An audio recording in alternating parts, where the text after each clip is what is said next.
பகவத்கீதையில் 4வது சாப்டரில் 35வது ஸ்லோகம். யஜ்ஞாத்வா ந புனர்மோகம் ஏவம் யாஸ்யசி பாண்டவ ஏன பூதான்யசேஷேன திரக்ஷ்யஸ்யாத்மன்யதோ மயி. இப்போ இதுக்குள்ளே அர்த்தத்தை பார்க்கலாம்.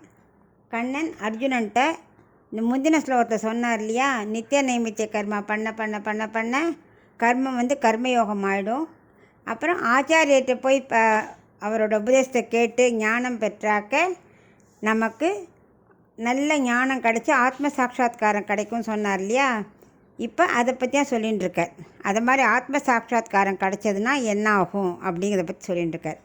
அதாவது நித்திய நைமித்திய கர்மா பண்ண பண்ண பண்ண பாவங்கிற நோய் குறைஞ்சிரும். அதுக்கப்புறம் நம்ம ஆச்சாரியன் அடைஞ்சு அவர் சொல்கிறபடி கேட்டு அவருக்கு சுசுரூஷை பண்ணி எல்லாம் பண்ணுறோம் இல்லையா, அப்போ ஞானோபதேசம் கிடைக்கிறது இல்லையா. அப்போ நமக்கு ஞானம்ங்கிற பழம் இருக்குல்ல, நல்லா முதிர்ந்து முட்டிடும். அப்போ நமக்கு ஆத்ம சாட்சா்காரம் கிடைச்சிரும். இந்த ஆத்ம சாட்சா்காரம் கிடைச்சதுன்னா நமக்கு தேகமே ஆத்மாங்கிற ஒரு மயக்கம் இருந்ததே அதெல்லாம் போயிடும்.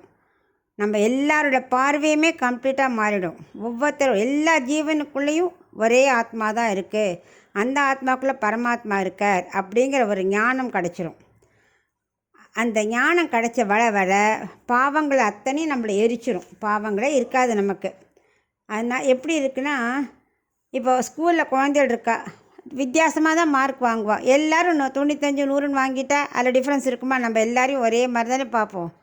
அந்த மாதிரி எல்லோரும் ஆத்ம சாட்சா்காரம் அடைஞ்சிட்டா அந்த ஆத்ம ஞானம் வந்துடுச்சுன்னா நமக்கு டிஃப்ரென்ஸே பார்க்க தெரியாது. இவன் பணக்காரன், இவன் ஏழை, இவன் கருப்பாக இருக்கான், இவன் வேறு ஜாதி, அதெல்லாம் நமக்கு தோணவே தோணாது. எல்லோரும் ஒன்றுங்கிற பாவம் நமக்கு வந்துடும். அப்போ தான் நமக்கு எல்லாருக்குள்ளேயும் ஆத்மா இருக்கிறதுக்கு மாதிரி பரமாத்மா இருக்காங்கிற ஞானமும் நமக்கு கிடைக்கும் அப்படின்னு அவர் விளக்கின்றிருக்கார்.